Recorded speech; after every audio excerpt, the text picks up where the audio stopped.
श्री स्वामी समर्थ। आज आपण पाहणार आहोत हरितालिकेची कहाणी।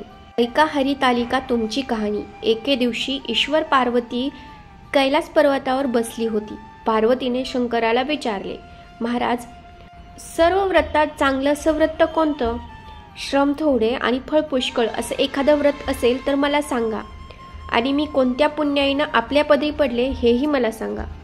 तेव्हा शंकर म्हणाले, जसा नक्षत्रात चंद्र श्रेष्ठ, ग्रहात सूर्य श्रेष्ठ, 4 वर्णात ब्राह्मण श्रेष्ठ, देवात विष्णू श्रेष्ठ, नद्यात गंगा श्रेष्ठ, त्याप्रमाणे हरितालिका हे व्रत सर्वात श्रेष्ठ आहे। ते तुला सांगतो। तेच तू पूर्वजन्मी हिमालय पर्वतावर केलंस आणि त्याच पुण्याईनं तू मला प्राप्त झालीस। ते ऐक। हे व्रत भाद्रपद महिन्यातल्या पहिल्या तृतीयेला करावं। ते पूर्वी तू कसं केलंस ते मी तुला आता सांगतो। तू लहानपणी मी तुला प्राप्त व्हावं म्हणून खूप मोठं तप केलंस। 64 वर्ष तर झाडाची पिकलेली पाने खाऊन होतीस। थंडी, पाऊस, ऊन ही तिन्हीही दुःख सहन केलीस। हे तुझे श्रम पाहून तुझ्या बापाला फार दुःख झालं आणि अशी कन्या कोणास द्यावी अशी त्याला चिंता पडली। इतक्यात तिथे नारद मुनी आले। हिमालयानं त्याची पूजा केली आणि येण्याचं कारण विचारलं। तेव्हा नारद म्हणाले, तुझी कन्या उपवर झाली आहे, ती विष्णूला द्यावी, तो तिच्या योग्य नवरा आहे। त्यांनीच मला तुझ्याकडे मागणी करण्यासाठी पाठवले आहे, म्हणून इथं मी आलो आहे। हिमालयाला मोठा आनंद झाला। त्याने ही गोष्ट कबूल केली। नंतर नारद तिथून निघून विष्णूकडे आले।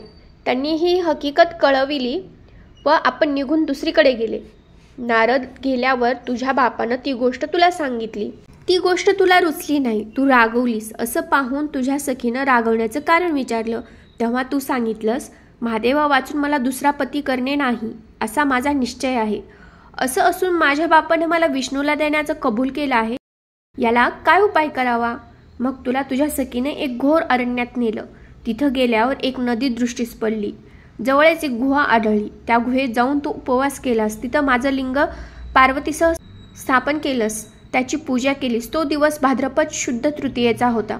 रात्री जागरण केलंस, त्या पुण्यानं इथलं माझं आसन हललं। नंतर मी तिथे आलो, तुला दर्शन दिलं आणि वर मागण्यास सांगितला। तू म्हणालीस, तुम्ही माझे पती व्हावं, याशिवाय दुसरी इच्छा नाही। नंतर ती गोष्ट मी मान्य केली व गुप्त झालो। पुढे दुसऱ्या दिवशी ती व्रतपूजा तू विसर्जन केलीस। मैत्रिणीसह त्याचं पारायण केलंस। इतक्यात तुझा बाप तिथे आला। त्यानं तुला इकडे पळून येण्याचं कारण विचारलं। मग तू सर्व घडलेली हकीकत त्याला सांगितली। पुढे त्यानं तुला मलाच देण्याचं वचन दिलं व तुला घेऊन तो घरी गेला। मग काही दिवसांनी चांगला मुहूर्त पाहून त्याने तुला मला अर्पण केलं। अशी या व्रतानं तुझी इच्छा पूर्ण झाली। याला हरितालिका व्रत असं म्हणतात। याचा विधी असा आहे, ज्या ठिकाणी हे व्रत करायचं असेल त्या ठिकाणी तोरण बांधावं, केळीचे खांब लावून ते स्थळ सुशोभित करावं, पुढे रांगोळी घालून पार्वतीसह महादेवाचे लिंग स्थापन करावं, षोडोपचारे त्याची पूजा करावी आणि मनोभावाने त्याची प्रार्थना करावी। नंतर ही कहाणी करावी व रात्री जागरण करावं। या व्रतानं प्राणी पापापासून मुक्त होतं, 7 जन्माचं पातक नाहीसं होतं, राज्य मिळतं, स्त्रियांचं सौभाग्य वाढतं।